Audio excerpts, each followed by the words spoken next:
Shop? Bollinger Tin Shop, yes. Bollinger Tin Shop with Charles E. Disbrow, who was born July 12, 1944 in LaPorte, Indiana. Mr. Disbrow served during the Vietnam era. My name is Janet Skank, and I'm the director of the Peabody Public Library in Columbia City, and today is September 30th, 2009. Thank you, Mr. Disbrow. You joined the service when? May 28th, 1962, 10 days out of high school. 10 days out of high school. Where were you living then? Huntertown, Indiana. I graduated from Huntertown High School. Huntertown. Which is no longer there. Which is no longer there. And you said you graduated in 1962. And 10 days out of high school, so I assume you volunteered. You weren't drafted. Yes. My parents had to sign for me. I was only 17. Really? Is that something, had you known about? Was Vietnam even a something people talked about in 1962? Or you in particular? I don't think so. 1962, so you didn't know too much about it. Okay. Until I lost classmates in Vietnam during the war. During the war, okay. So in 1962, you went and signed up for the Air Force. Yes. Okay. And I assume they sent you to basic training then? Yes, basic training, Lackland. In Lackland? Lackland Air Force Base in San Antonio, Texas. In San Antonio, Texas. What was basic training like? I enjoyed it because I was just out of high school, just off the track team. I lived on a farm, raised on a farm, so I was in excellent condition, and I love basic training. Okay. How long did that last? That was 8 weeks, and then I was sent to San Angelo, Texas for the second phase of basic training, and that was for an additional 8 weeks. Okay, and what did they teach you there? I was in the non-Morse communication field of the security service. Is that something you were interested in? No, my tests showed that I was fitted for the administrative field. For the administrative. And that was about anything, because I ran a typewriter a lot and used a pencil a lot. Okay. And you were there, you said, for how long? That had been 8 weeks at Lackland Air Force Base, and then another 8 weeks at San Angelo at Goodfellow Air Force Base. Okay, and then from there, where'd you go? From there, I went 15 months in Misawa, Japan. I come back from Misawa, Japan when they created a 6993rd Squadron at Kelly Air Force Base, just down the road from Lackland Air Force Base. Well, you were in Japan. How long were you in Japan then? I was in Japan 15 months. 15 months? What were you doing over there? I was in the security service. I operated radios and had headsets on for the biggest part of 15 months.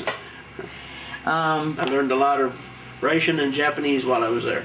You did? Yes. Did you get to associate with the natives there in Japan a lot? My roommate and I traveled a lot.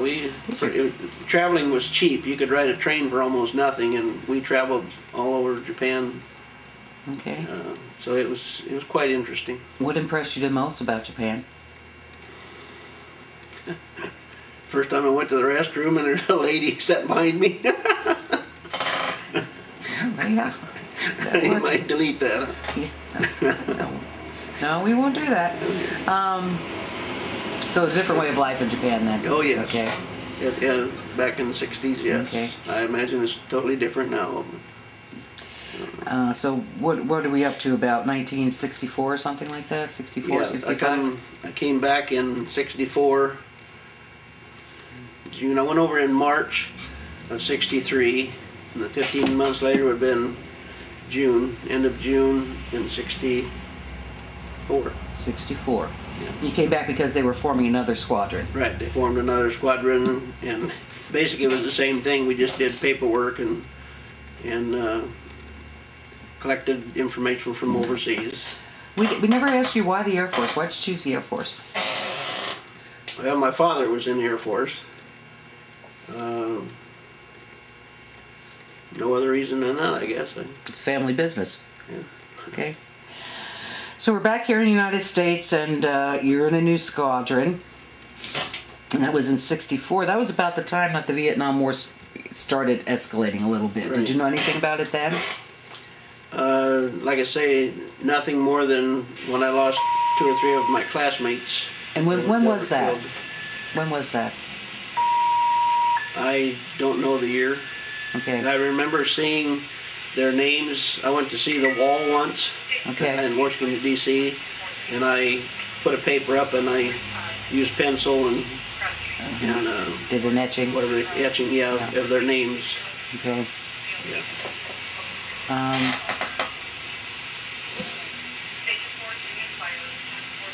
So up to about 1964, the war is starting to escalate, and you're here in the United States.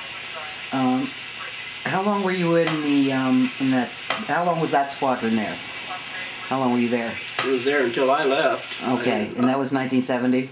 Yes, you left in 1970. I assume it's still there. I don't know. Okay. I just heard last week that the city of San Antonio bought Kelly Air Force Base because of the flight line is bigger than the commercial civilian flight lines were. So they bought Kelly Air Force Base.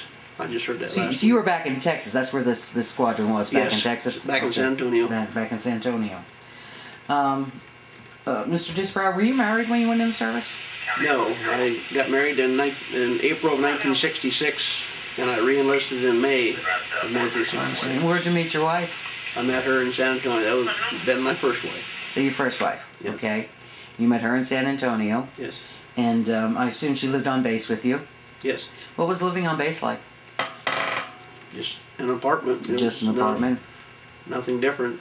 Well, tell us about maybe your typical day or typical week, kind of things you would do. Get up in the morning and since I had a top secret cryptological security clearance, I could drive my motor scooter through Kelly Air Force Base flight line. I'd go right beside B-52s. It was a shortcut to the base where I worked. At Medina Air Force Base. What was what was this you were just telling us about? You had a top secret? A top secret cryptological security clearance. What does that mean? If it's not giving away secrets. I could not even fly over a communist-held country. Okay. So you got to the airport, and I guess there are some things you can't talk to us about if they were top secret. No. Should it? And that's okay. I'm sure it's been released by now, but I don't know that for a fact. And we will respect that. There's no problem with that. So basically, were you in an office most of the time then? Yes, office environment. Okay. In Japan, like I said, I had headsets on for the most part, and we taped most everything over there. And I guess it was the same way in Pakistan when I was in Pakistan. Okay. I seen that you were in Pakistan. What were you there for? Same thing, worked for the Air Force. Worked for the Air Force? I was a little higher. I'd been sent to a different school in Fort Devens, Massachusetts. And what I learned there, I had to put to use in Pakistan. And do you remember when you were in Pakistan? Oh, I went over in June of 67 and came back in May of 68. May of 68. And you were actually stationed in Pakistan, anywhere near some of the things they're talking about on the news today? The town of Peshawar, which that was the name of our base, Peshawar Air Force Base, Pakistan. The town itself was right on the border. I walked up to the border between Pakistan and Afghanistan. Of course, we couldn't cross, but I could walk to the border.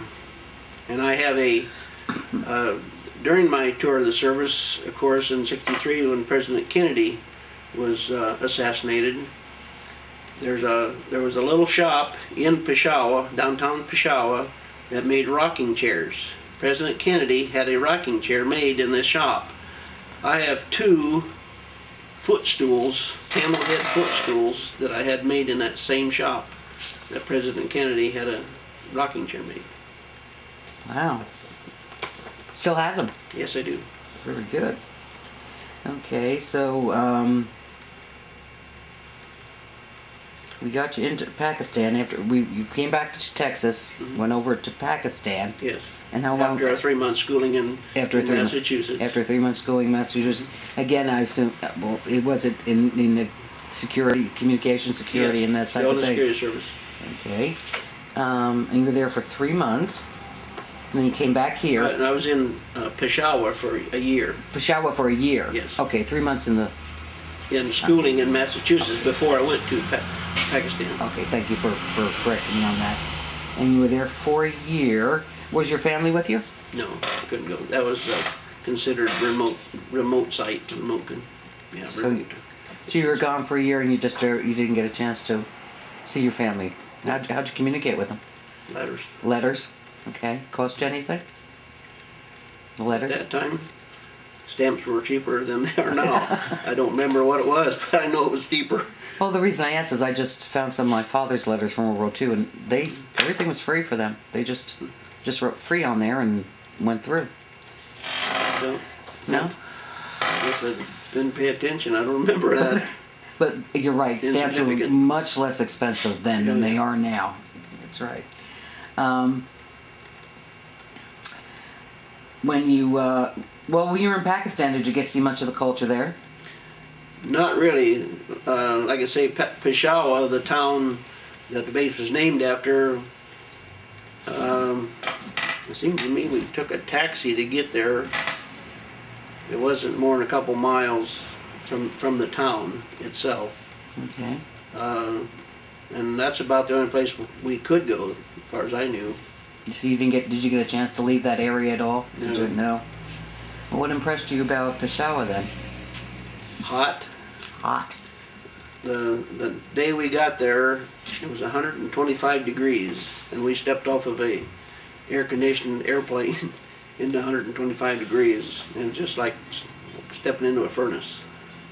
Was that? It was hot. It wasn't in the mountains then, right? Were you near the mountains, or? We were close to the mountains. From the distance, there was 2 mountain peaks. On the other side of that mountain peak was Russia. Okay. Have a lockout at Dr. Hammis's office. Okay. After that, you came back here because what year are we up to about now? I've been 68. You're 68. So you came back to the United States. Okay. And where'd you go there? Back to Kelly Air Force Base. Down in Texas. Again, yes, in Texas. Down in San Antonio. Texas. Same kind of work you went back to? Same Yes. kind of things? Okay. Since I had the rank, well, I was stationed with Kelly Air Force Base. That's where the 69 93rd was. But I worked out of Medina Air Force Base. The machinery and stuff I ran and used, and I was a supervisor. I had 23 guys, 23 Air Force men under me. Okay. And by 68 then, the Vietnam War, the Vietnam conflict was in full swing by then. So you guys knew what was going on over there. Yes, I had a brother that had to go to, what's the name? I forget the name of where he went in Vietnam, but he was over there for a year. He was a jet engine mechanic. And when he came back, well, he was lucky to get back. The night before he was to come back from his tour duty over there, the Vietnamese attacked his base, and the side of the base that they attacked killed all the guards. He was guarding on the opposite side of the base. So that's the only thing that saved his life, and he's here today to talk about that.